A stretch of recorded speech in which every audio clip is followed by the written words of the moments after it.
Shalom, shalom is real. Shalom, shalom. Hey, thank y'all for joining us one more time.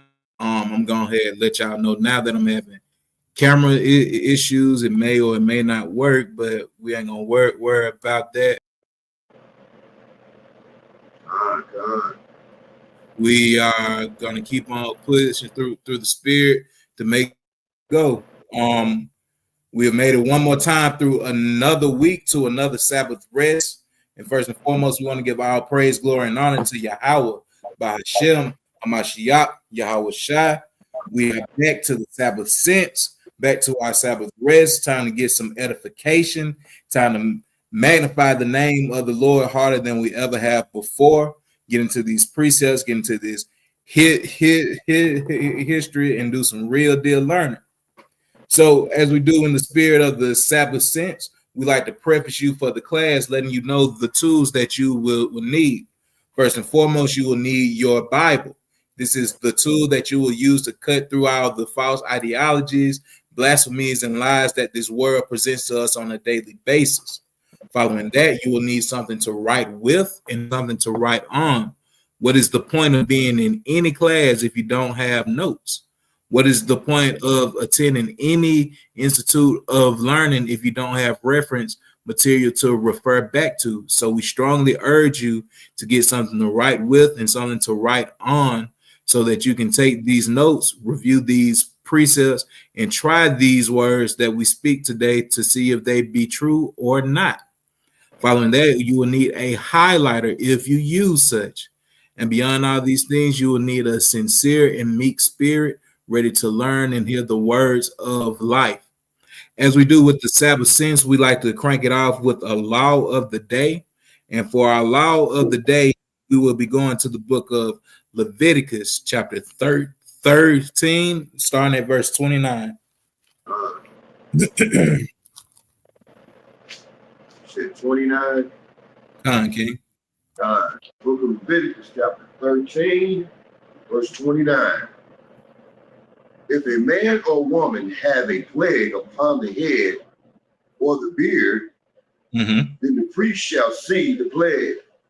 And behold, if it be in sight deeper than the skin, and there be in it a yellow thin hair, then the priest shall pronounce him unclean. It is a dry scald, even a leprosy upon the head or beard. So we are talking about the hair of your head and the hair of your beard. If there becomes a yellow thin hair in it, that blonde hair that we see on our evil counterparts, that means that is leprosy. So we understand that the so-called blonde hair, blue-eyed heathen has leprosy from birth. So when you see that blonde hair, just know, hey, you might be unclean, and you need to read the rest of Leviticus chapter 13 to figure out what are the steps necessary to be deemed clean if you can be such. This was our law of the day, getting into leprosy. And as we do also with the spirit of the Sabbath Sense, we like to give the Most High all his praise, glory, and honor by crying out to him, asking him for his everlasting mercy, giving him thanks for being the Almighty God and putting his name above all other names. And we do that by going into the Psalms. So the Psalm of the day that we will be going to is Psalms chapter 97, and we're going to start at verse 10.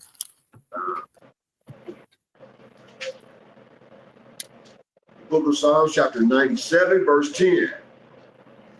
Ye that love the Lord hate evil. He preserves the souls of his saints. He delivered them out of the hand of the wicked. So if you love the Most High God, you will hate evil.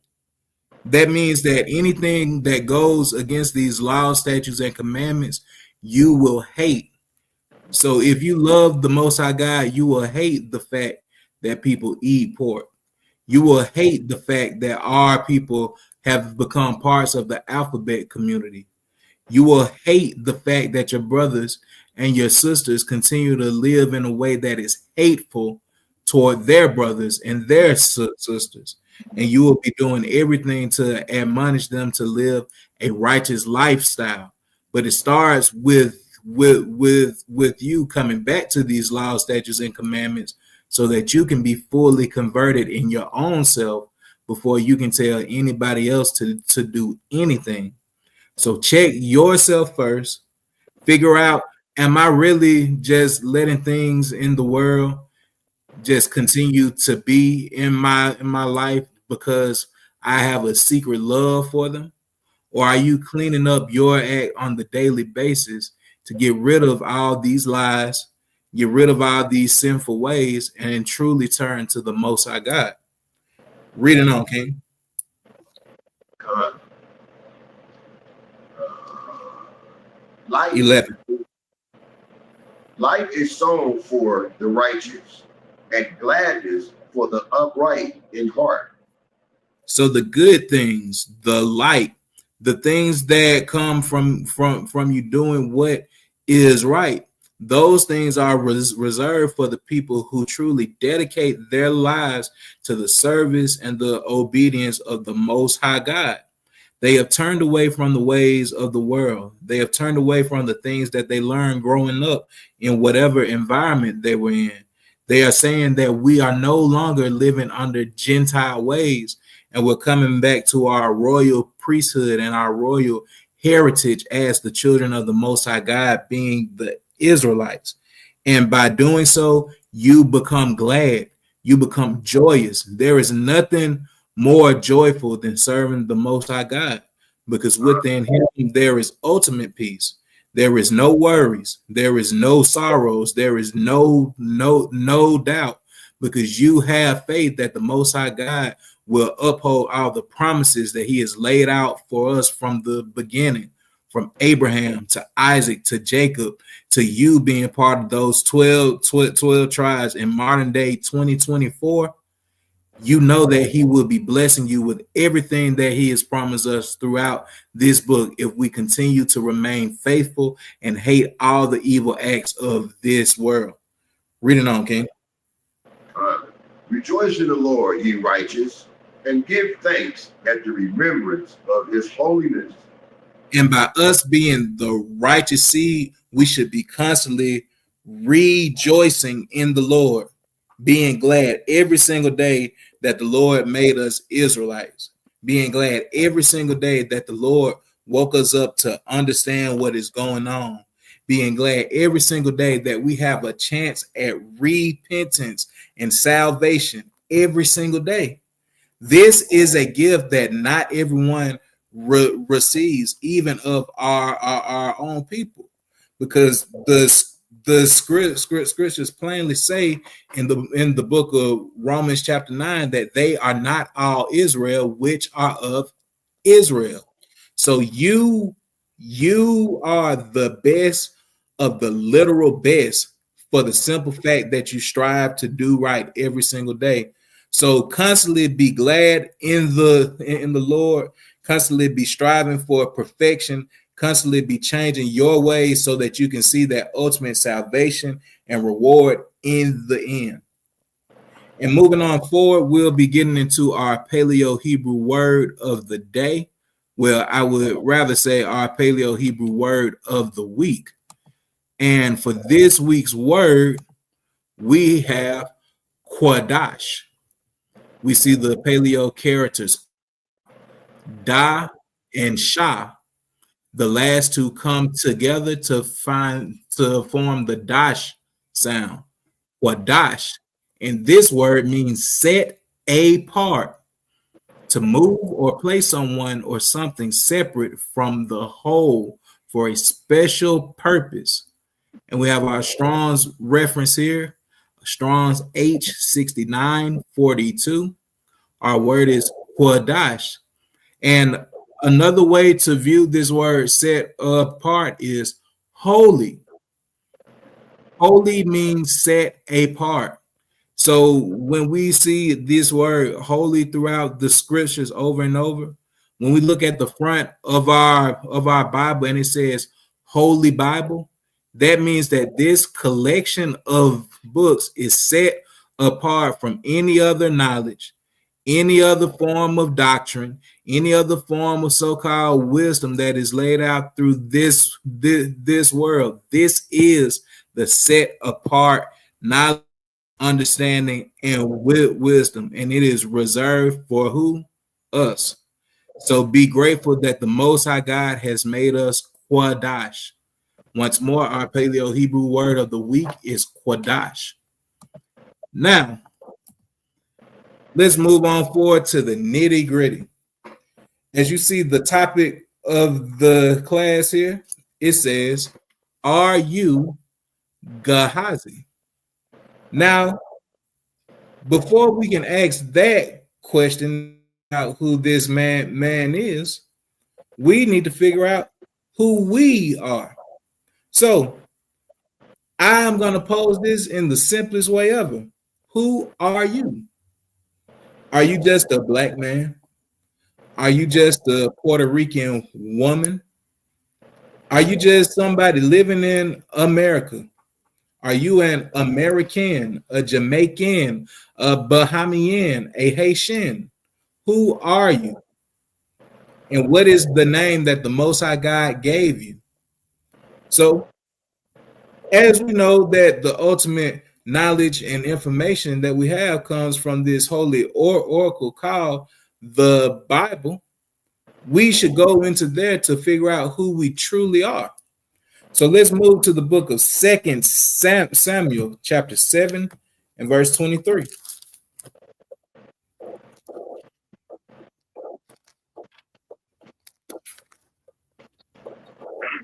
It's the book of 2 Samuel, chapter 7, verse 23. It reads, and what one nation in the earth is like thy people, even like Israel, whom Yahweh went to redeem for you, people to himself, and to make him a name, and to do for you great things, and terrible for thy land before thy people, which thou redeemest to thee from Egypt, from the nations and their gods. So what people is like the Israelites?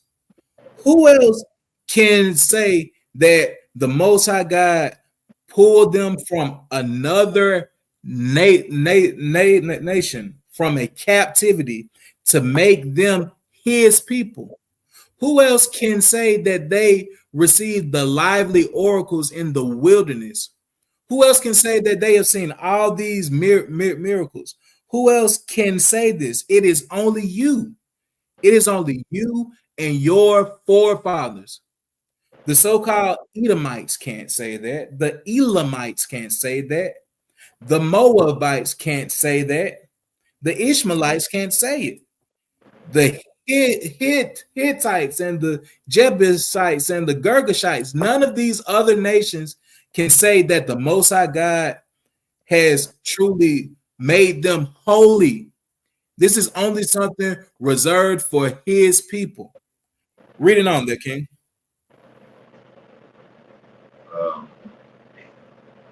Okay.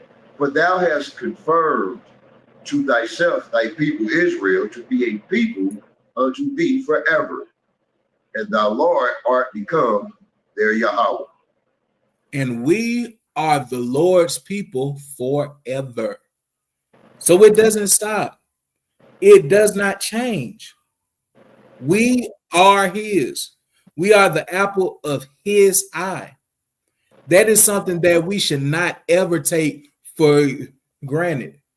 That means that we should be operating completely different from every other person that we see.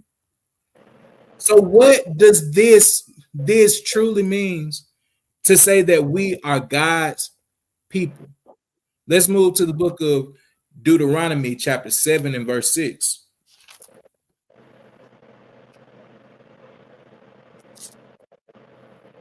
The book of Deuteronomy chapter 7, verse 6. But thou art an holy people unto the Lord thy Yahweh. The Lord thy Yahweh hath chosen thee to be a special people unto himself, above all people that are upon the face of the earth. We are a holy chosen people that have been called to be above all people that are upon the face of the earth. This is special. This truly means that we have to operate completely different. This means that we have to be the absolute best, and we cannot let anyone take our position ever. That means that we cannot set any base men or base women over us. This means that we shouldn't be concerned with whether Donald Trump or Kamala Harris wins. This means that we shouldn't be concerned with who our mayor is, our aldermen, city councilmen, and so on and so forth is, because it doesn't matter, because can't no one rule over us except the king that the Most High God set over us, and that is who? Hamashiach Yahawashi. So we shouldn't be worried about anyone else having some form of quote unquote power, because it isn't going to mean anything, because the government is going to rest upon his shoulders. So knowing that, we need to already start acting like we are this royal people, like we are above all people that are upon the face of the earth, as the scripture says, meaning that we aren't holding our head low. And that also means that we are not being given to any secret sins, any open sins. We have to set the example for the whole world. And also having this special calling comes with special privileges too. Let us move to the book of Psalms, chapter 147 and verse 19. You took that was my precept too, yeah. The book of Psalms, chapter 147, verse 19. He showeth his word unto Jacob, his statutes and his judgments unto Israel. Mm-hmm. We have not dealt so with any nation, and as for his judgments, they have not known them. Praise ye the Lord. So this is plainly saying that the Lord shows his word and his statutes unto his people Israel. And it goes on further saying that he isn't dealing with any other nation. This is solely for us. We have been given the true understanding of what is right and what is wrong. And we have been called and we have been commanded to be perfect, to be righteous, and to do everything better than everyone else, because we don't have any excuse. And part of us having the word is that we teach the word, that we speak the word, that we live the word. So we are being messengers for the Most High God. And with that messenger title upon us, we have to be completely different from everyone, and we have to walk this thing blameless. Let's move to the book of Amos, chapter 3, verse 7.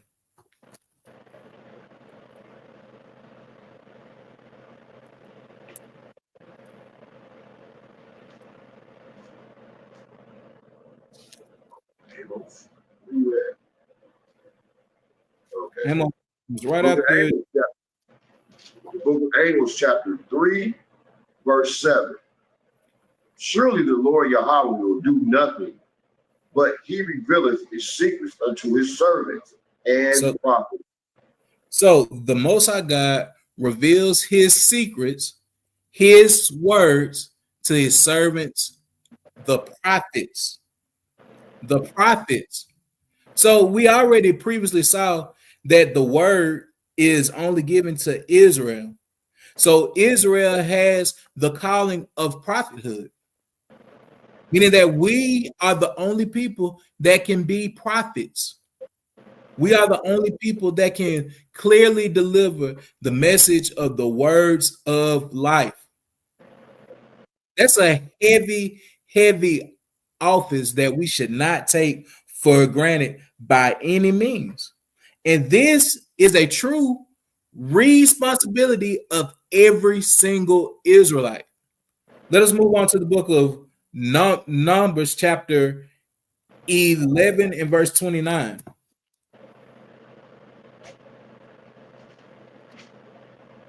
The book of Numbers, chapter 11, verse 29. And Moses said unto him, enviest thou for my sake? Will Yahweh that all the Lord's people were prophets, and that the Lord would put his spirit upon them? So it would be the Lord's great pleasure if all his people were prophets, and that his spirit dwelled within all of them. The Lord wants all of us to be operating as prophets, to be operating as messengers of the Most High God that can clearly give his word to his people and the nations. We are the ones that are supposed to be speaking of the judgments, speaking of the dark sayings, speaking of the things that are heavy, speaking of the things that are to come, speaking of the things that have came before us, and relaying it to our people and to the whole entire world. This is a heavy office. This office has heavy responsibilities. So what I want to do now, I want to share my on screen, and we're gonna go to the Blue Letter Bible app. We're gonna go to the Blue Letter Bible app, and we're gonna pull that same verse up, Numbers 11 and 29. So the good thing about the Blue Letter Bible is they have a little side button here called tools, where you can get into the Strong's concordance, right? And we're going to go down to this word prophets, right? Strong's H5030. Now, as we scroll on through here, we can clearly see that a prophet is a spokesman and a speaker. But if we keep on scrolling down and we get into this Jessenia's Hebrew Chaldee lexicon, and we read this on entry here, we can clearly see that a prophet never spoke his own words, but those which he had divinely received. Didn't we just read in the book of Psalms chapter 147 verses 19 through 20 that Israel are the only people that will divinely receive the words of the Most High God? So we have been given this office of prophethood. It also says that he is a messenger of God, a declarer of his will. So we already know that Psalms chapter 40 and verse 8 says that the will of the Most High is you keeping his commandments. So we are the ones that are teaching the commandments, teaching our people to come back to the commandments, teaching our people to live a perfect lifestyle. We are delivering this message straight from the Most High God, that our people need to get back on track and live up to the royalty and the responsibilities that have been given to us. So what do we do with this information that we have now? Let's move to the book of Haggai, chapter 1, verse 7. This is a verse that I'm going to continually into my people's head.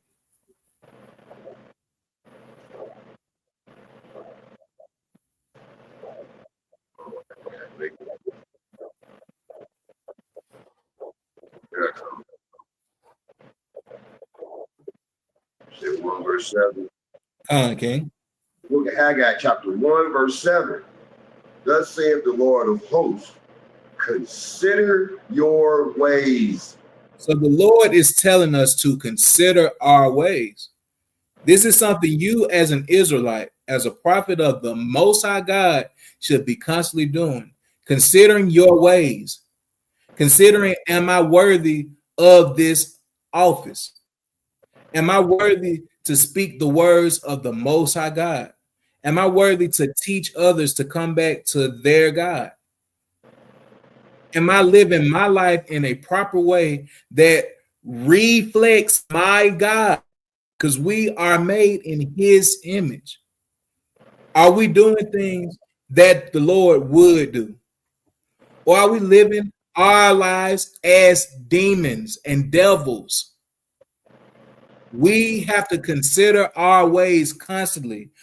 We have to be examining ourselves on a daily, on an hourly, on a minutely, on a secondly base of if we are in this faith, if we are striving for perfection, or are we only giving lip service? Are we only doing the basics? Are we only putting on fringes? Are we only growing out our beard? Are we only getting in Facebook debates and looking for the doggone smoke?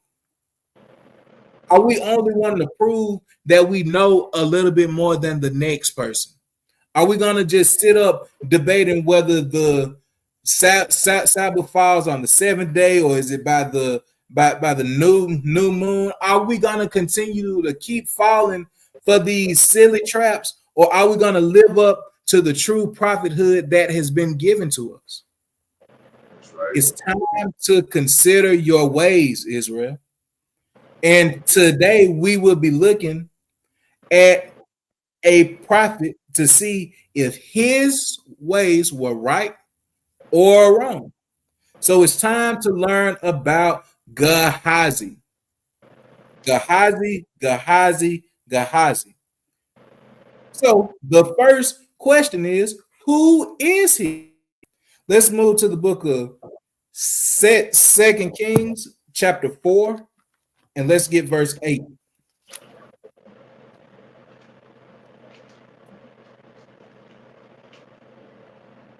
Book of 2 Kings, chapter 4, verse 8. And it fell on a day that Elisha passed to Shunem, where was a great woman, and she constrained him to eat bread. And so it was that as oft as he passed by, he turned in thither to eat bread. So we are currently reading about the prophet Elisha. He was the servant prophet under the mighty prophet Elijah. Elisha was a man who was blessed to have a double portion of the spirit that Elijah had. So let's see what Gehazi was to Elisha. Let us move on down to verse 12. And he said to Gehazi, his servant, call this Shunammite. And when he had called her, she stood before him. So we can first see the first appearance of Gehazi here in verse number 12. He was a servant to Elisha. Now, I know some of us are seeing this and be like, oh, he was just a servant and whoop whoop whoop. Do you not know that a servant is a mighty office too? Do you not know that the man Elisha, who Gehazi serves, was a servant to another prophet? There is nothing wrong with you being in servitude to someone who is living a righteous lifestyle. But we also know not to make yourself an underling to a foolish man. But there is nothing wrong with you being a minister, because that is what the word minister means, to serve. So he was under Elisha. Let us learn a little bit more about Elisha as a servant. Let us go to First Kings chapter 19 and verse 15.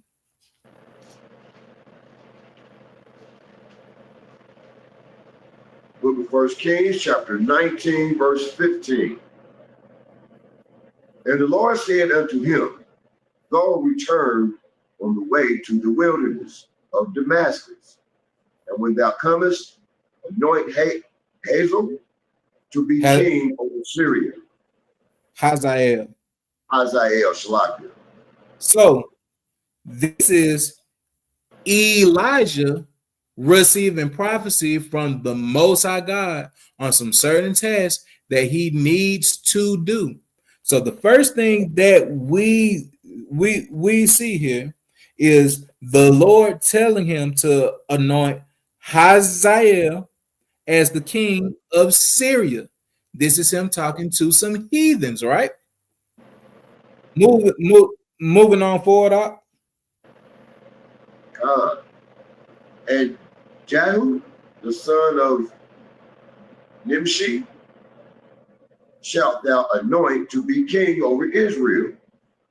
And Elisha, the son of Shaphat of Abel Mehala. Am I saying that right? Come, King. Okay, come. Shalt thou anoint to be prophet in thy room. So these are a few key things that Elijah has been commanded to do by the Most High God. Now, some of these things do not happen until the time of Elisha. So that same prophecy that was given to Elijah was passed on to his servant. So if you want some more backstory here on Hazael being anointed king, go to the book of 2 Kings chapter 8 verses 13 through 15. And if it's some more information that you want on Jehu, go to 2 Kings chapter 9 and verse on 3. But really read the whole on chapter here, because reading from Kings chapter 17 through about 2 Kings chapter 13, that is where you fully learn about Elijah and Elisha. So this is homework for y'all here. Go read 1 Kings chapter 17 through 2 Kings chapter 13. That's some good Israelite history. See, the problem is we always want to be consumed in prophecy this, prophecy that. What is the deeper meanings of things and so on and so forth? But you have forgotten one of the pivotal things that you should be doing as an Israelite to learn about your people and your heritage. So let's briefly pause here and let's go to the book of Deuteronomy chapter 32 and verse 7.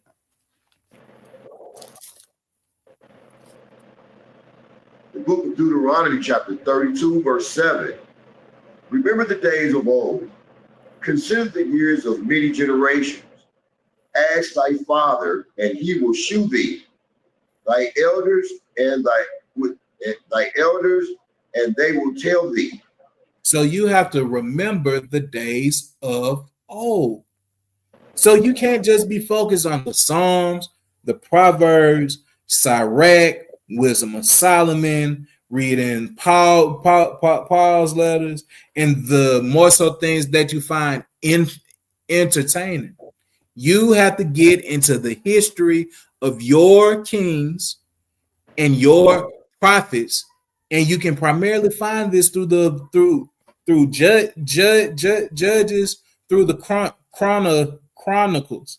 This is commonly skipped over by a lot of people, but this is great information here, and these are great learning tools, because they will clearly who was a righteous king doing right in the sight of the Lord, and who was a wicked king doing evil in the sight of the Lord. And you can get a clear understand what these kings did that made them so that you can learn to be a righteous king.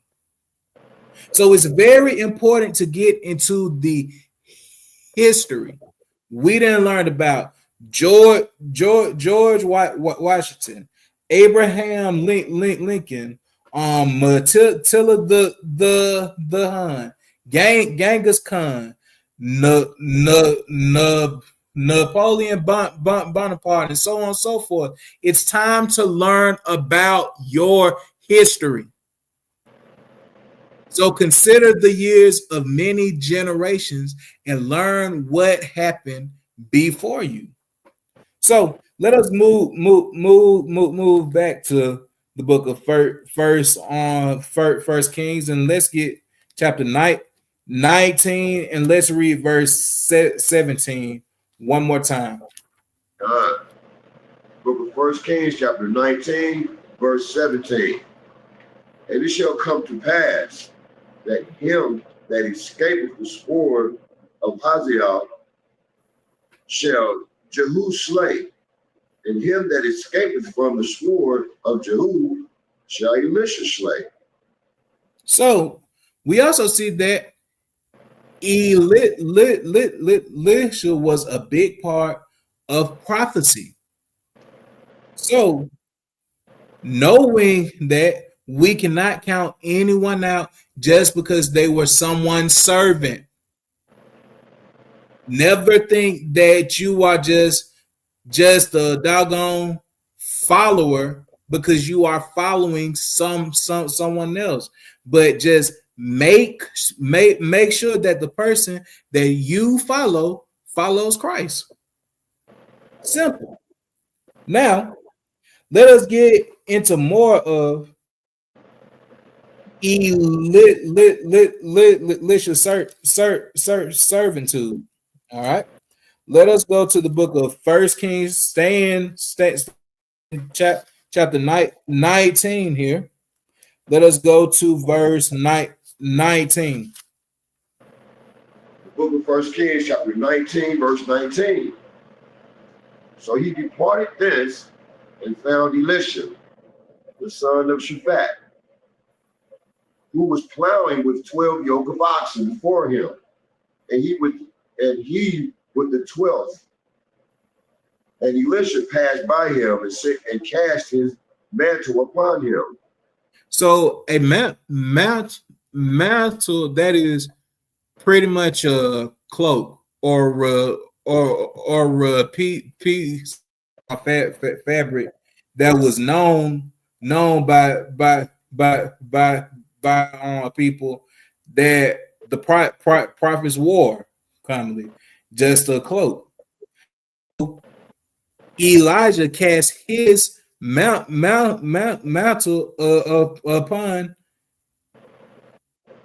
Elisha, pretty much like he tapped him into the fold of prophethood here. Reading on. And he left the oxen and ran after Elijah and said, Let me, I pray thee, kiss my father and my mother, and then I will follow thee. And he said unto him, Go back again, for what have I done to thee? Because Elijah understood that this was a lifelong heavy office that he is getting Elisha in here. Because as a prophet, you have to go where the Lord says go. You can't just go to everybody's funeral. You can't go to every single sports game. You can't be at every single event that you want to be at because you have been called to do the work of the Lord. So he wanted to get that final time to see his mama, see his daddy, and to have a feast. Reading on. And he returned back from him and took a yoke of oxen and slew them, and boiled their flesh with the instruments of the oxen, and gave unto the people. They did eat. Then he arose and went after Elijah and ministered unto him. And he went to the work, and he did what? Ministered unto Elijah. He was serving him. That is what ministering is, serving. There is nothing wrong with you being a servant. All right. Let us go to the book of Second Kings, chapter 3, and verse 11. Book of 2 Kings, chapter 3, verse 11. But Jehoshaphat said, is there not here a prophet of the Lord, that we may inquire of the Lord by him? And one of the king of Israel's servants answered and said, here is Elisha, the son of Shaphat, which poured water on the hands of Elijah. So he poured water on the hands of Elijah. What does this mean? Let us go to the NLT version just to get a more so clearer understanding of what it means to pour water onto someone's hand. So I want you to read this here, King.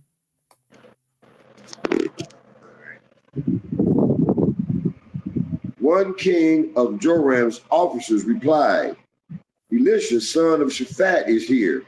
He used to be Elisha's personal assistant. He used to be his personal assistant.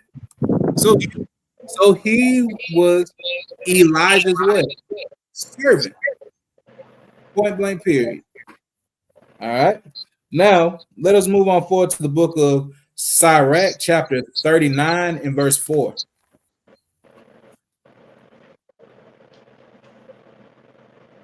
The book of Sirach, Ecclesiasticus, chapter 39, verse 4. He shall serve among great men and appear before princesses.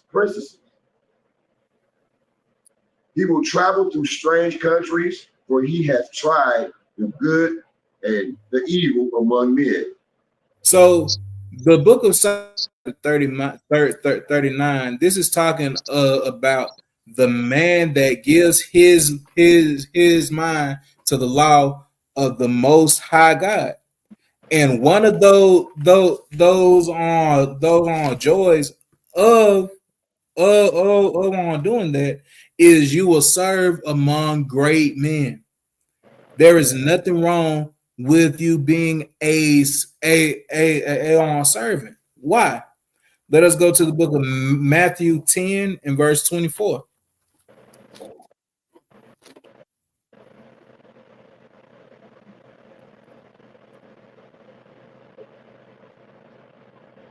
Book of Matthew, chapter 10, verse 34. Think not that I am come to send peace on earth. Matthew 10 and verse on 24. 24, Shalakia. That's Shalakia. Matthew 10, verse 24. The disciple is not above his master, nor the servant above his Lord. Right. So that means that is putting you in a position to be what? Humble. But we also know what too, that Christ said that the servant should be what? Like his what? Master. So sitting under the learning tree now, so that you can get true understanding of what it is to be a prophet. Elisha learn from one of the absolute best. So don't take your servitude for granted ever. So we know through that we can clearly see that Gehazi has an excellent teacher, an excellent master, because he is serving under someone who also learned to be a proper servant. All right. Let us move on to the book of Sirach 6 and verse 36.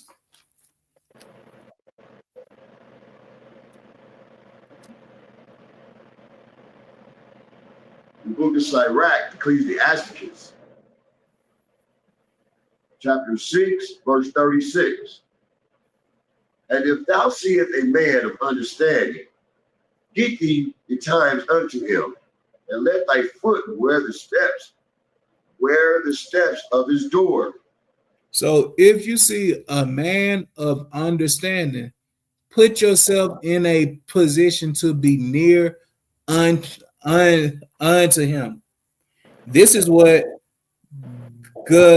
Gehazi has done. So starting out him being a servant unto a mighty man. Hey, he is starting out good.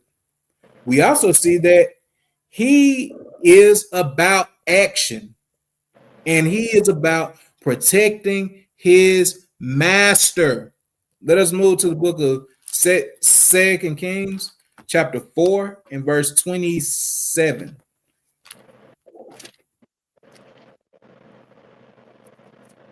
Book of 2 Kings, chapter 4, verse 27. And when she came to the man of Yahweh to the hill, she caught him by the feet.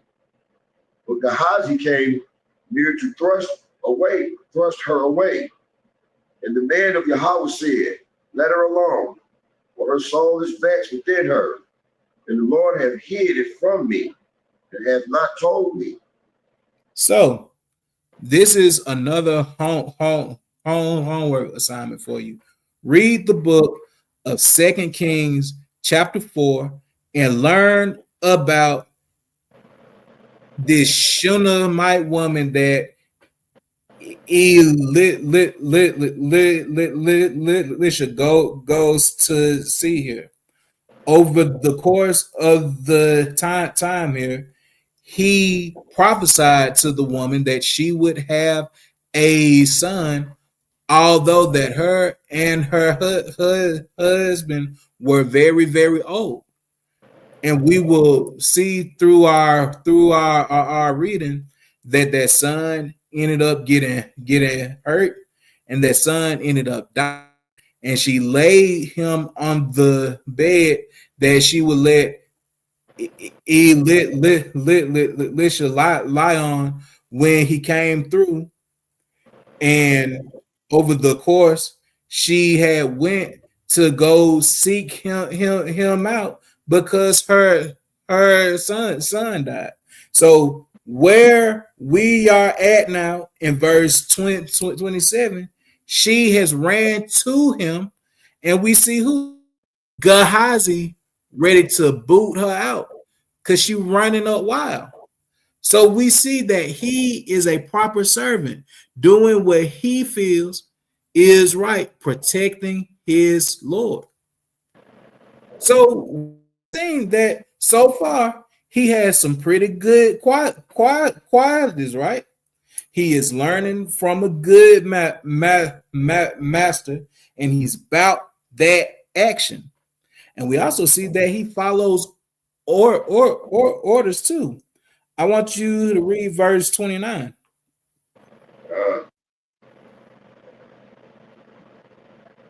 Then he said to Gehazi, gird up thy loins, and take my staff in thy hand. Go thy way. If thou meet any man, salute him not. And if any salute thee, answer him not again. Lay off my staff upon the face of the child. So this is the commandment that Elisha gives to Gehazi so that he can bring the child back to life. To take his staff and go place it on the face of the child, right? So He was giving him this so that he can perform a mighty act. And we also see a similar thing going on in our previous chapters between Elisha and Elijah. Let us go to the book of Second Kings, chapter 2, and let's get verse 1. 2 Kings chapter 2, verse 1. And it came to pass when the Lord would take up Elijah into heaven by a whirlwind with Elijah, that Elijah went to Elisha from Gilgal. So this is about the time where the Lord was about to take who? Elijah. All right. Let us get verse 6. Verse 6. And Elijah said unto him, Tarry, I pray thee here, for the Lord hath sent me to Jordan. And he said, As the Lord liveth, and as thy soul liveth, I will not leave thee. And they too went on. So both of them knew what was going to happen here. So Elisha didn't want Elijah to leave him. So he was like, no, wherever you go, I am going to. So they tarried on to where? Jordan. All right. I want you to get verse on 8.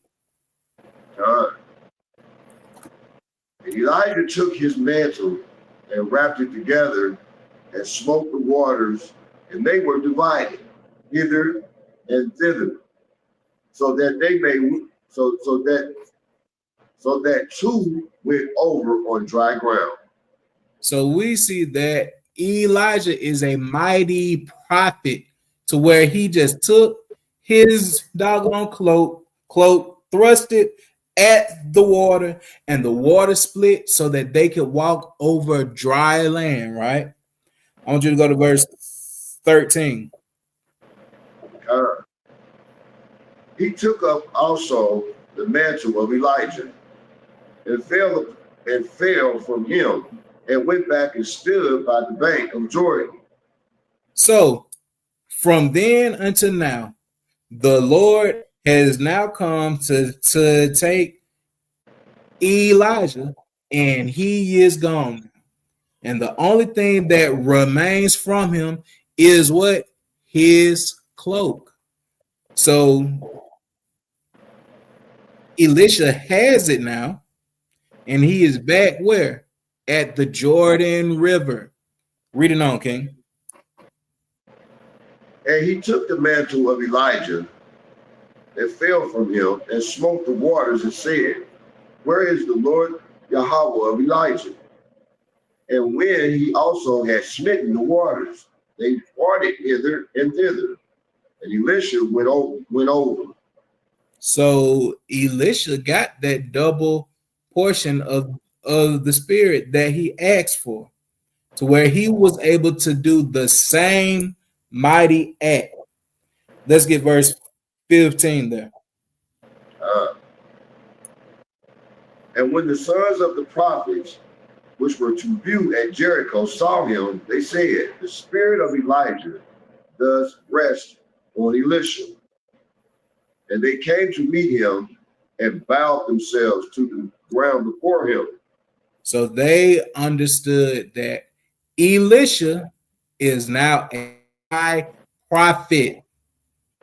This man was a servant first, and now he is a top prophet to where other prophets are bowing to him. He was able to do the same works that his master did. Now let's see, do we see the same case for Gehazi? Let us go back to 2 Kings 4 and let's get verse 31.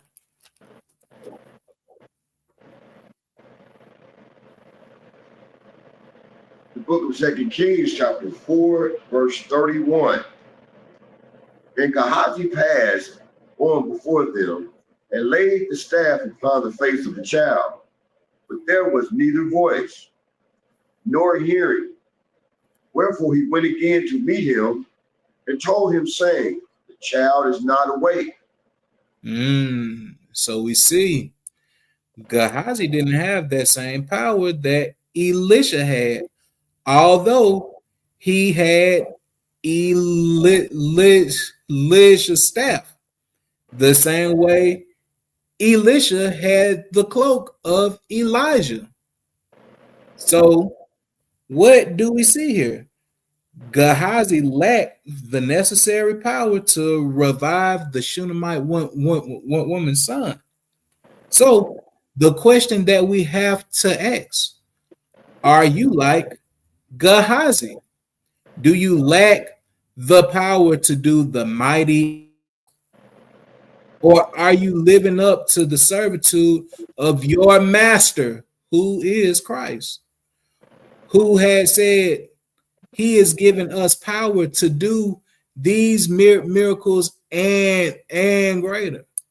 We have writings like Philippians 4 and verse 13 that says we can do all things through Christ who strengthens us. Are you doing all things? Are you spiritually raising the dead up? Are you casting out demons? Are you doing the mighty acts that a servant and a apostle and a prophet should be doing? Or are your acts like who? Gehazi. Let us go to Psalms chapter 127 and verse 1.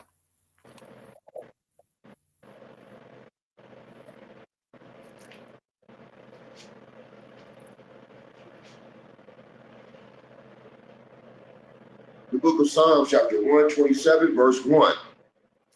Except the Lord build the house, they labor in vain that build it. Except the Lord keep the city, the watchman waiteth but in vain. So, unless the Lord builds your spiritual house up, you are building it in vain. You are going out to camp in vain. You are making YouTube videos in vain. You are telling people about the scriptures and trying to quote unquote cut people in vain because your spirit is not in the right place. Because you aren't doing things for the service of the Most High God. You are doing things for the service of your own self.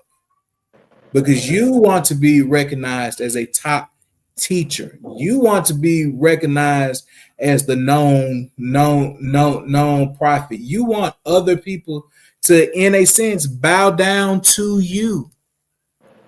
Your heart is in the wrong place. So are you like Gehazi? Or are you able to do the mighty works? All right. So now we have to ask, was this one instance here a telltale sign of Gehazi's shortcomings? Let us go to the book of Jeremiah, chapter 17 and verse 10.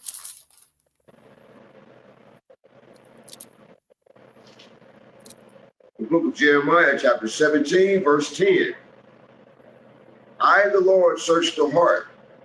I try the reins, even to give every man according to his ways and according to the fruit of his doings. So the Most High God, he will definitely try to see if you are doing things for righteousness' sake, or if you're doing things just to please your own self. So let us see some works of Gehazi.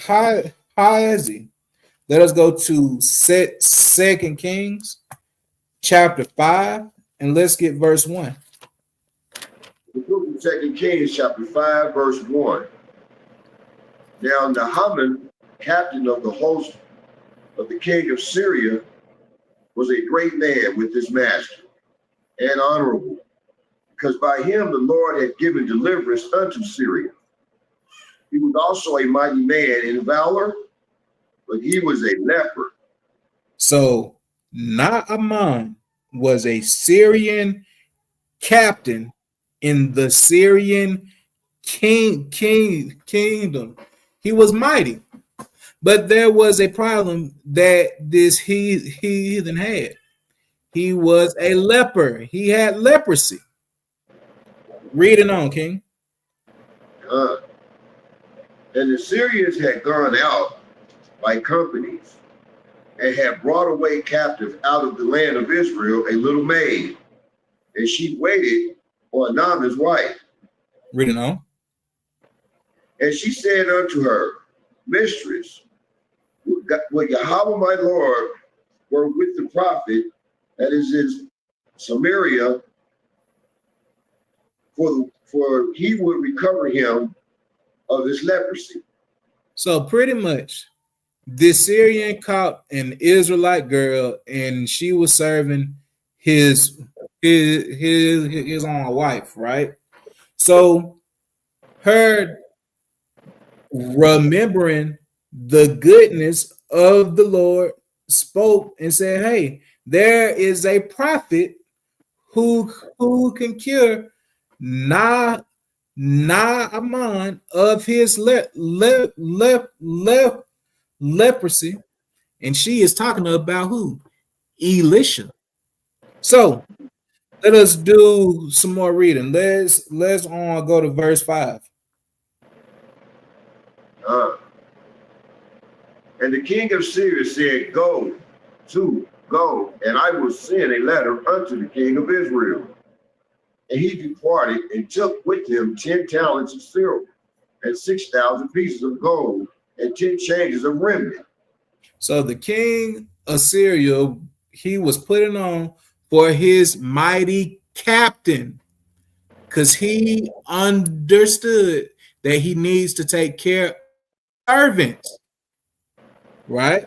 So he was writing a letter to the king of Israel, but he wasn't just writing a letter saying, hey, can you have the prophets heal my captain for me? No, he was sending money, he was sending silver, he was sending gold, he was sending fine clothing as a gift for the mighty work. All right, go on down to verse 7. And it came to pass when the king of Israel had read the letter that he rent his clothes and said, I am Yahweh to kill and to make alive, that this man doth send unto me to recover a man of his leprosy. Wherefore consider, I pray you, and see how he seeketh a quarrel against me. So the king of Israel is spazzing out. He is spazzing all the way out. He is like, what am I going to do? This doggone heathen wants me to do a mighty work like I am God. Well, the problem is the kings of Israel were going off. So they lacked faith. They didn't have the spiritual power that a David had, that a Hezekiah had, that a Josiah had. They were going slap off. So let's see how the mighty prophet Elisha steps up to the doggone plate. Next verse. And it came to pass, and it was so when Elisha, the man of Yahweh, had heard that the king of Israel had rent his clothes, that he sent to the king, saying, Wherefore hast thou rent thy clothes? Let him come down to me, and he shall know that there is a prophet in Israel. So the prophet said, bro, why are you stressing? Why are you doing all of this? You done rip your doggone clothes because you think that this finna turn into a controversy and folks ain't gonna believe Israel got. Man, send this heathen my way. So it can be known that there is a prophet of the Lord in Israel. Send him my way, so the Lord, the God that you should be having full faith in, can work to show you that this is the only source of real power. I want you to go to verse 10. And Elisha sent a messenger unto him, saying, Go and wash in Jordan 7 times, and thy flesh shall come again to thee, and thou shalt be clean.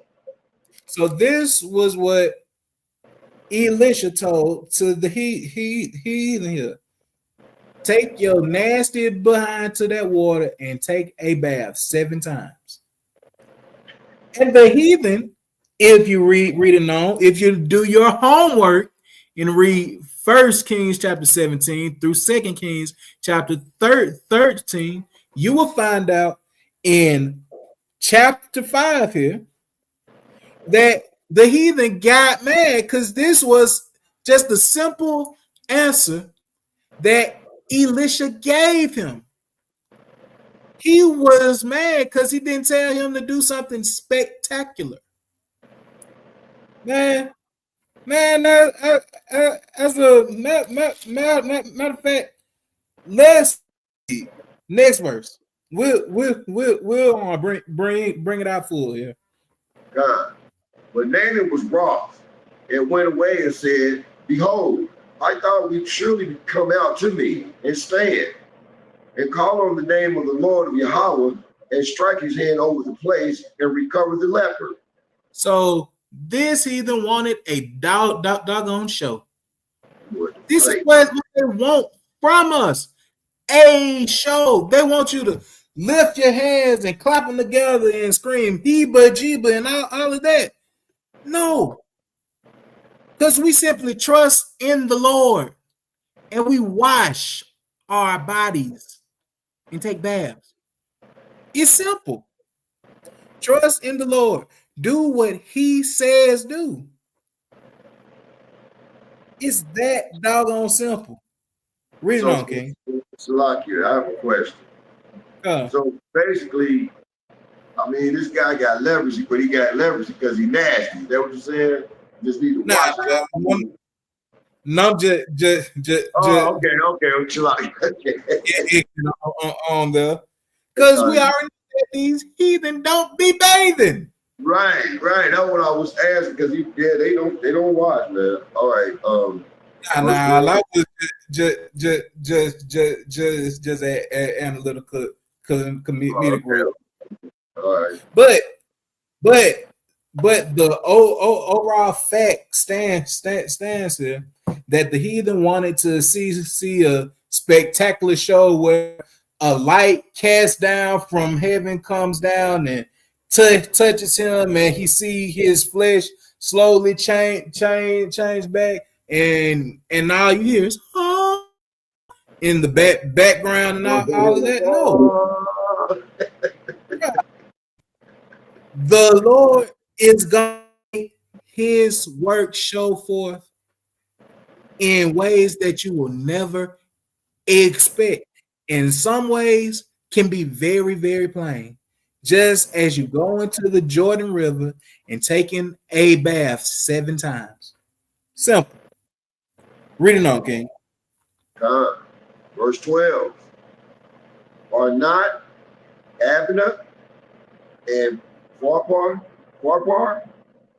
river of Damascus, better than all the waters of Israel? May I not wash in them and be clean?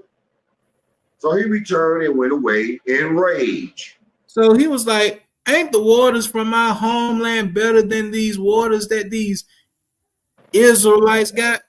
Because they may have had all the palm trees and the flowers and all this growing by their water, but you go to Jordan and it may not look like the waters that you're used to. So he is mad that he just simply told him, go get into the water. Because he wanted something spectacular. Read it on there, King. And his servants came near and spake unto him and said, my father, if the prophet had bid thee do some great thing, wouldst thou not have done it? How much rather then when he said to thee, wash and be clean? So this man's servants had to check him and be like, hey, if this man would have told you something extravagant, like climb up to the top of this mountain, bring me four smooth stones, and then travel to a distant land and bring me 3 doggone socks and so on and so forth. Just sending him on a doggone quest like he's hunting Dragon Balls. He would have been like, sure. And he would have spent a year, 2 years, 3 years time going to do all of this doggone stuff rather than just being simply told, take a bath. Don't doubt the power of the simplicity. It is very simple to fear God, keep his commandments. It's very simple, but our people are just like the heathen, and they want a doggone, and they want to do things the hard way rather than fearing God and keeping the commandments. And we also see here another instant of a servant helping his master, although these are heathen.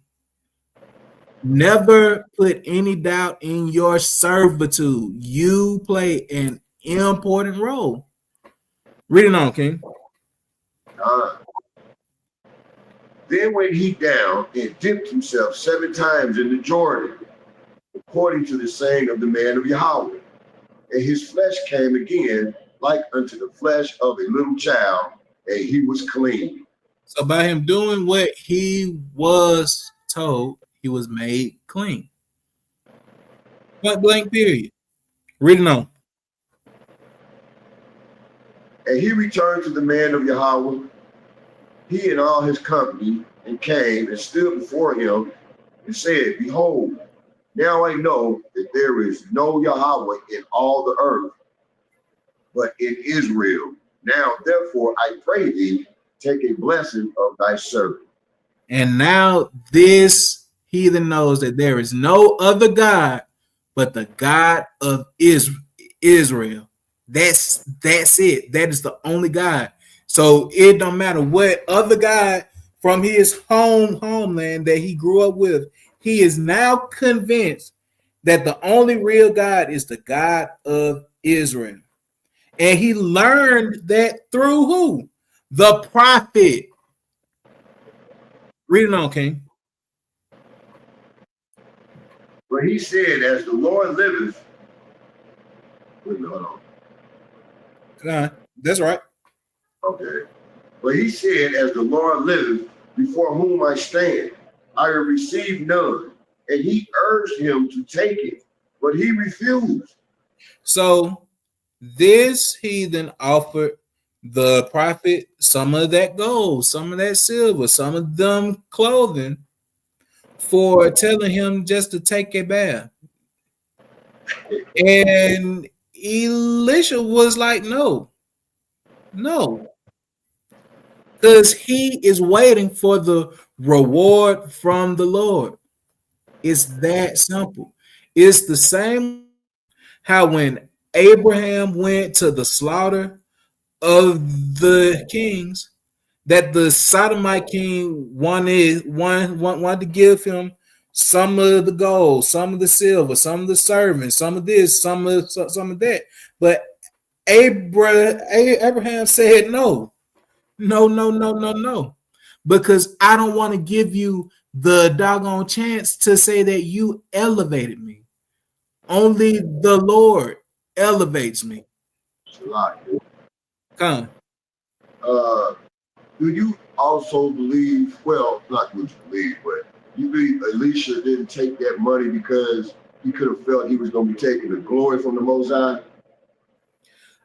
I feel that he didn't take it just to simply carry on in his privatehood.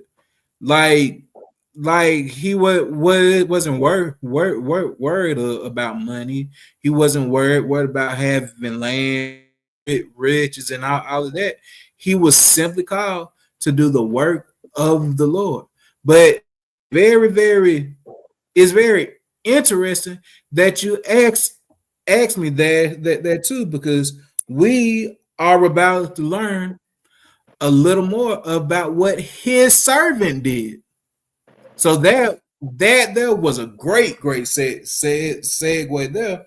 Go to verse 20. But Gehazi, the servant of Elisha, the man of Yahawashi, said, Behold, my master have spared Naaman, this Syrian, and not received it at his hands, that which he brought out, as the Lord liveth, I will run after him and take somewhat of him. So we have an issue here now. So Gehazi seen the gold, he seen the silver, he seen all the gifts that he was ready to bestow on Elisha, and he said, I want that. He was greedy. He wanted a reward for doing absolutely nothing. Go to verse 21. So Gehazi followed after Naaman. And when Naaman saw him running after him, he lightened down from the chariot to meet him and said, Is all well? So this man then tracked this doggone heathen down because he ready to doggone take something that is not his. Let us hold it there, and let's move forward to the book of Ecclesiastes, chapter 7 and verse 7. Ecclesiastes, chapter 7, verse 7. Surely oppression maketh a wise man mad, and a gift destroyeth the heart. So we have Gehazi being affected by both, because during this time here, Israel was in doggone beef with the Syrians, with the Moabites, so on, so forth. So he has gone mad, and the gift has destroyed his mind. You did not tell this doggone heathen to do anything to clean his leprosy. You were not given the charge from the Lord to tell him that, and you didn't follow in the footsteps of your master, but you wanted to seek out things for your own self. So you done left off all these good works that you done previously had in these previous chapters, where you standing 10 toes down to protect your master, where you're being an obedient servant. You didn't travel and ain't said a word, saluted nobody. You done did everything that you can to get to that Shunammite woman's son, to put that staff on his own face, but you didn't have the doggone power, because in your heart was wickedness. Are you Gehazi? Are you holding back your own self from having power? Are you holding back your own self from doing the mighty works because you want the glory of men? Are you Gehazi? Let us move to the book of First Timothy, chapter 6, verse 10.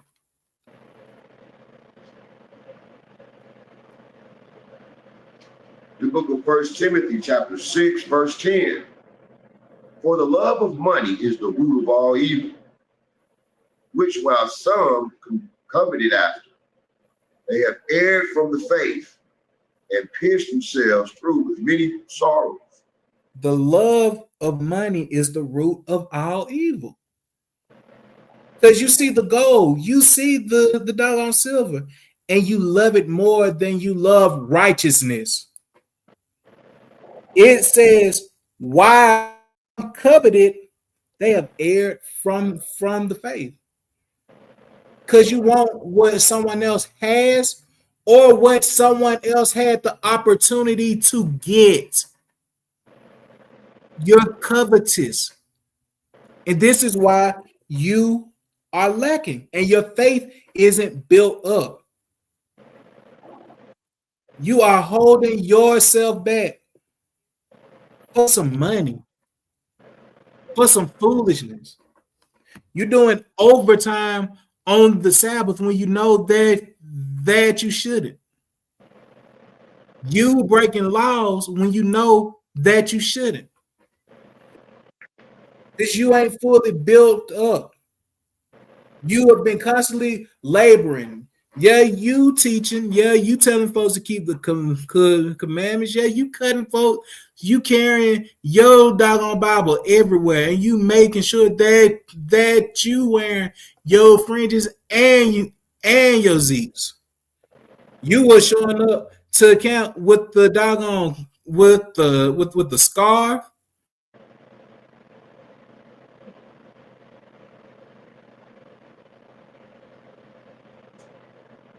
Slocky, get you muted up.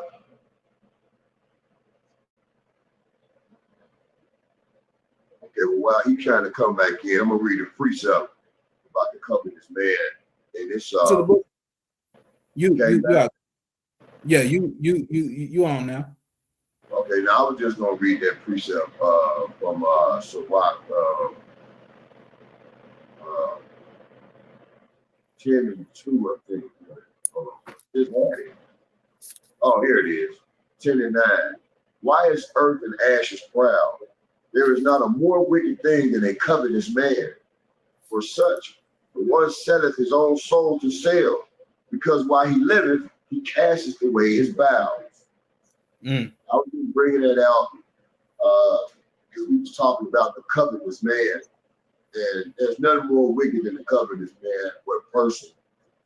And he'll do anything. It sounds like this person is very covetous, and he would do anything to have what another man has or another person has.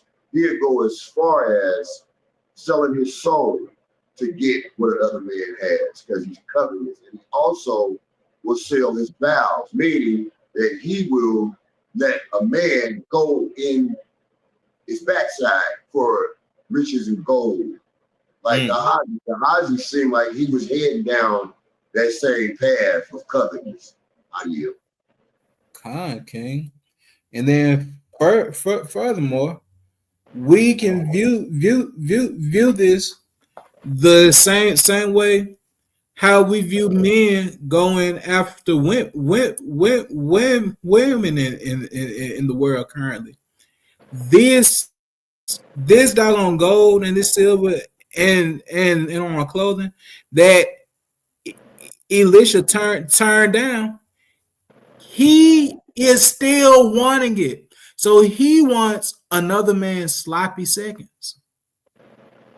All right. That's filthy. Let us move to the book of Sirach, chapter 31 and verse 6. The book of Sirach, Ecclesiasticus, chapter 31, verse 6. Gold hath been ruin of many, and their destruction was present. Gold has ruined many people. Money has ruined many people.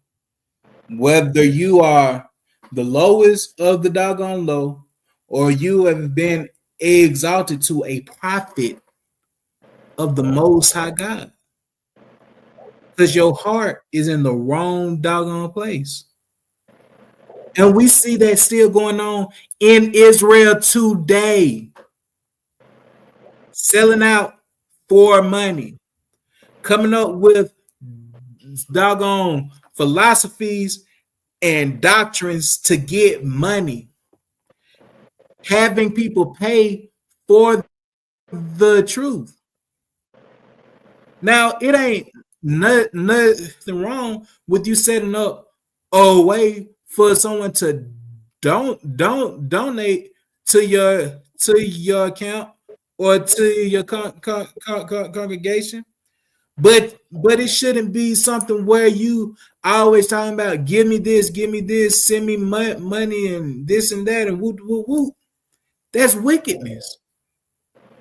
You are going after filthy money, and you're selling your chance at salvation for some paper with heathen's face on it. Let that sink in. Are you Gehazi? Now let us go back to 2 Kings 5, and let's get verse 22. Book of 2 Kings, chapter 5, verse 22. And he said, all is well, my master, have sent me, saying, behold, even now there come to me from Mount Ephraim 2 young men of the sons of the prophet. Give them, I pray thee, a talent of silver and 2 changes of garments. So this man then lied on Elisha. He told a lie, man. He done lied on him and got 2 other prophets to be a part of it. This is crazy. Yeah, man. I want you to read verse 23. And David said, be content, take 2 talents. And he urged him and bound 2 talents of silver in 2 bags with 2 changes of garments, and laid them upon 2 of his servants, and they bare them before him. So, mind you, Gehazi only asked for 1. But name was like, shoot, take you 2. So I already know that within his own mind, he like, oh, the Lord didn't bless me with more than what I came for. No, the Lord setting you up for destruction. You already going off by lying on the man of the Lord. You're going by having other people join in your folly. And you're going off by adding evil to evil. Grab on verse 24. God. But he went in and stood before his master. 24. 24. And when he came to the tower, he took them from their hand and bestowed them in the house. And he let the men go, and they departed. So they done brought all the stuff back to him, and now he done hid them in the doggone tower. He then took this stuff and he then set it to the side so no one else sees it.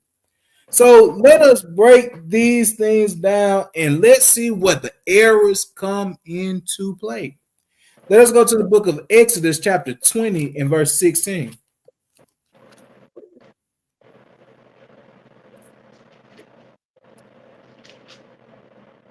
The book of Exodus, chapter 20, verse 16. Thou shalt not bear false witness against thy neighbor. So you done lied on your master. You done lied and said, Elisha said, hey, let me get that now. Yeah. You done lied on your neighbor. This ain't you just, you lying to a heathen so I can get away with it. No, you are lying and said that your master said, let me get that. You go and slap off. Yeah, man. Let us go to Ecclesiastes chapter 12 and verse 14.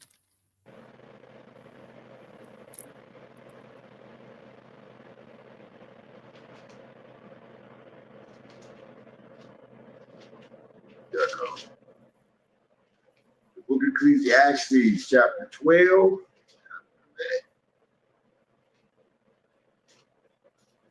12, verse 15, you said? No, 14? 14. 14. Slot. For Yahweh shall bring every work into judgment, with every secret dream, whether it be good or whether it be evil. So this is a secret thing. He did this thing secretly. He took that stuff to the doggone tower and he hid it. But the Lord still gonna judge you. You cannot hide anything from him. The eyes of the Lord are 10,000 times brighter than the sun. The Lord sees everything. You aren't hiding nothing from him.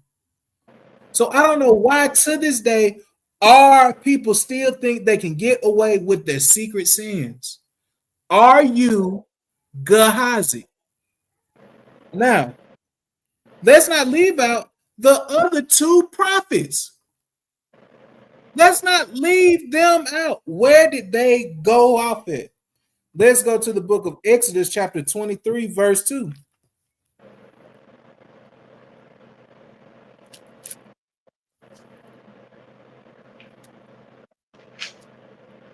Book of Exodus, chapter 23, verse 2. Thou shalt not follow a multitude to do evil, neither shalt thou speak in a cause to decline after many to wrest judgment. So they didn't just follow somebody else doing evil because they think they're gonna get a cut. That they think that they're gonna be now elevated a little more because they doing something for the right hand man of the mighty prophet Elisha. And that is going on within Israel currently today too. They think that if I get in good with this brother in my camp and in my congregation, and I become friends with him, and we do this and that, and I look out for him and this and that, that I'm gonna make captain soon. That I'm gonna be elevated from soldier to officer. And then I'll be right on track to having my own class. I'll be right on track to being known as a mighty man in Israel.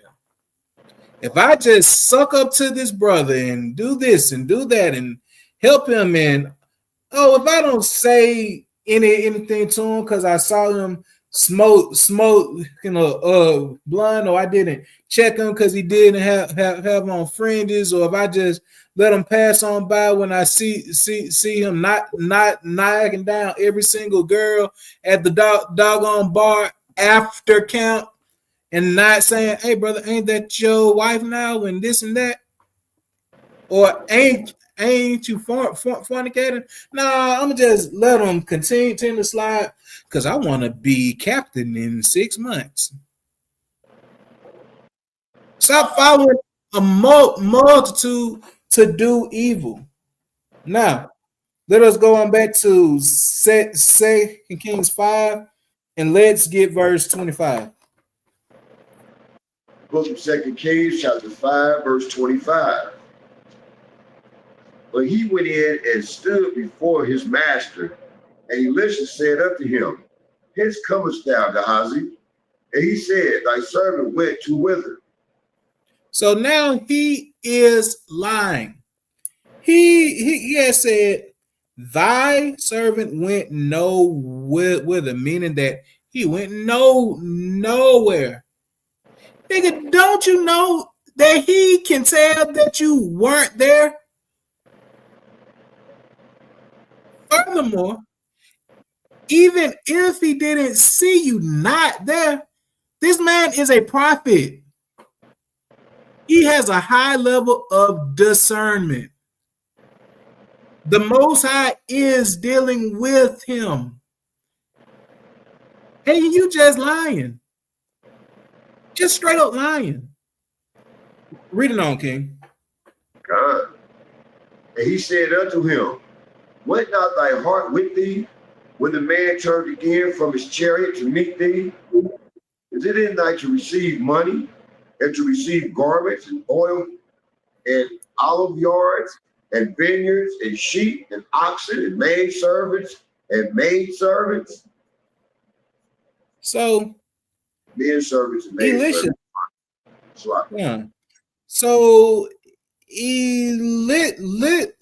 Elisha straight up checked him and was like, nigga, I saw you at the chariot with the heathen.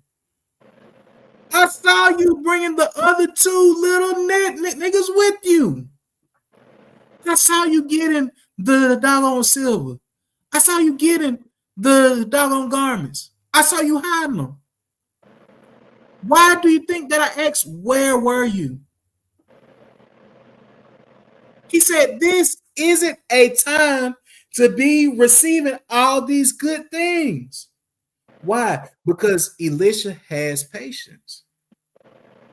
Elisha isn't worried about money. He ain't worried about sheep and servants and maid servants and so on and so forth. Because he knows that the Lord will give him that in due time, whether in that current life or in the next. But the problem is, Gehazi didn't have that faith, and he was a lying and unruly servant. Let us go to the book of First Timothy, chapter 3 and verse 8.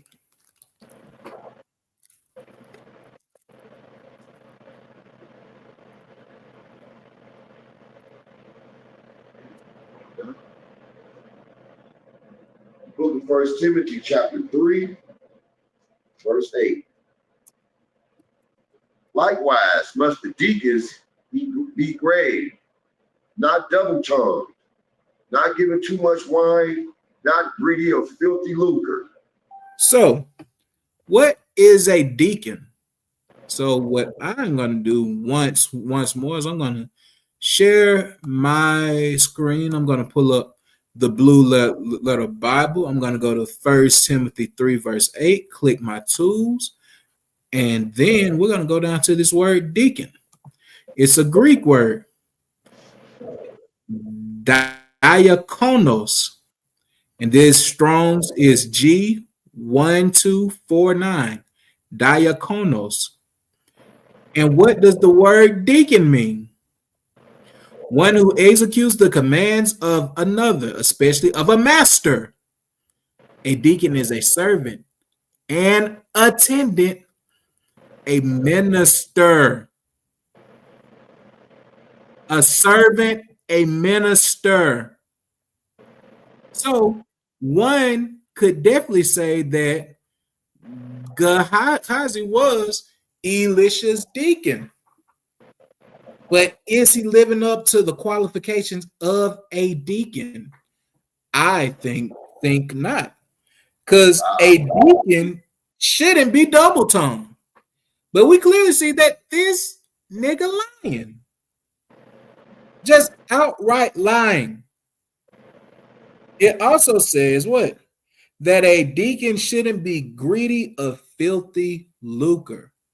And that's money. Filthy lucre is money. A deacon shouldn't be trying to get all the doggone money. A deacon shouldn't be doggone scamming. This is what we see Gehazi doing. Go to verse 13. Verse 13, for they that have used the office of a deacon well purchased to themselves a good decree and great boldness in the faith which is in Yahawashi. So we also see that Gehazi doesn't have a great boldness of faith. Because if he did, he would have had that same spirit that his master had in 2 Kings 5, verse 26, knowing that it isn't a time to receive money and garments and olive yards and vineyards and sheep and oxen and men servants and maid servants. He would have waited on the Lord. Next verse. Second Kings 5, verse 27. The leprosy, therefore, of Naaman shall cleave unto thee, and unto thy seed forever. And he went out from his presence. The leper was white as snow. So this man lost his melanin and got the curse of leprosy, which you can also say, the curse of being a white man. Damn. So, for you being an unprofitable servant, for you going counter to the ways of the Most High God, for you not doing things commanded of you and being greedy for money or anything, you can be cursed. And you can be cursed with the curse of the heathen. And we know ultimately that the curse of the heathen is what? Death. So you can die from you leaving off from your prophethood. He started out right, 10 toes down, for his master, doing what was commanded of him, learning under the man that had a double portion of the same spirit of Elijah. But you took it for granted. Are you Gehazi? And will the curse of the heathen cleave to you? Let us go to 1 Corinthians 6 and verse 9. 1 Corinthians 6, verse 9.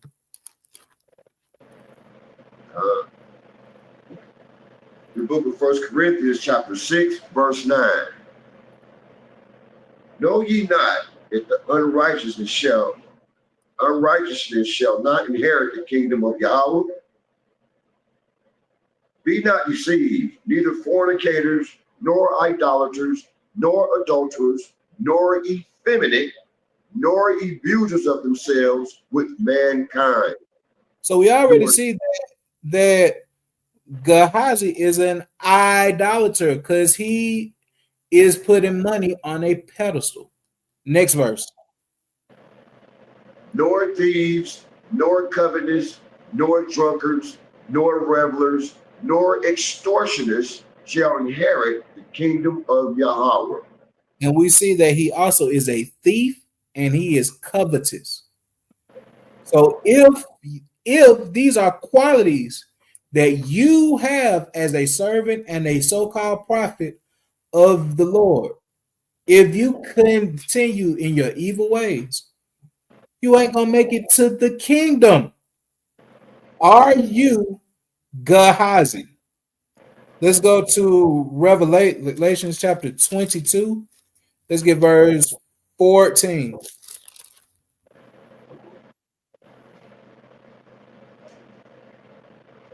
The book of Revelations, chapter 22, verse 14.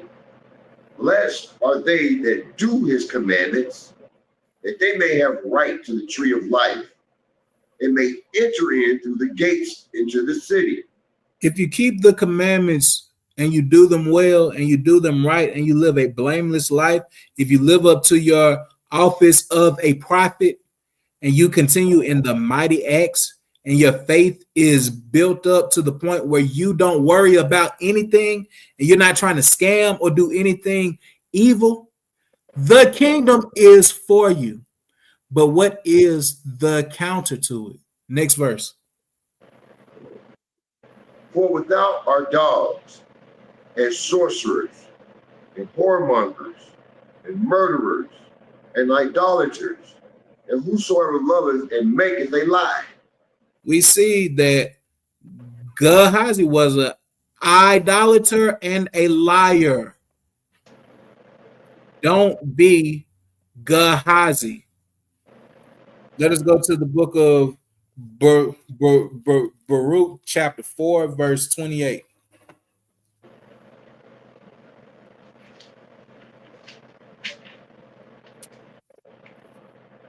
Book of Baruch, chapter 4, verse 28. For as it was your mind to go astray from Yahweh, so being returned, seek him 10 times more. So if you were living in the ways of Gehazi, it is now time to seek the Lord 10 times more. It's time to change your ways.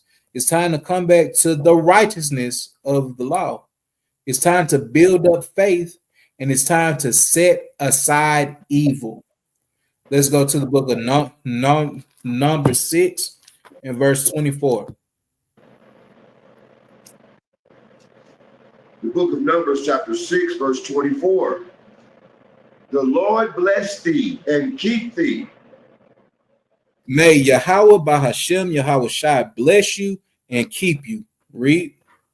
The Lord make his face shine upon thee and be gracious unto thee. May Yahweh Bahasham Yahawashi shine his face upon you and be gracious to you always. Read. The Lord lift up his countenance upon thee and give thee peace. May the Lord lift up his countenance upon you and give you peace until the very end. Read. And they shall put my name upon the children of Israel, and I will bless them. Yahweh Bahashem Yahawashi Barakatham Yasha Allah. And if there is not anything that my brother has to add, we will be closing out. Khan. Well, we would like to thank y'all for joining us yet again for the Sabbath Sense. And we pray that you take these words to heart and you study them, you apply them, and you make it your duty to not be like Gehazi. And we would like to give all praise, glory, and honor to Yahweh, Bahasham, Hamashiach, Yahawashi. Hey, Shabbat Shalom, Israel.